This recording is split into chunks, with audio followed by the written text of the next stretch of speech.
Merhaba arkadaşlar, yepyeni haberlerle karşınızdayız. Mert Ramazan Demir gece 4'te eski evinde.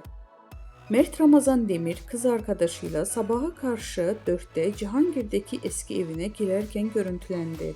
Cihangir'de oturan Mert Ramazan Demir geçen yıl sevgilisi Afra Saraçoğlu ile birlikte Ulus'taki bir eve taşınmıştı. Ünlü oyuncu eski evine geri döndü.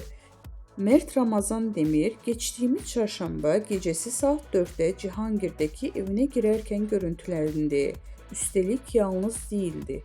Çarşamba akşamı Cihangir'de giren Mert Ramazan Demir mekandan sabaha karşı genç bir kadınla ayrıldı.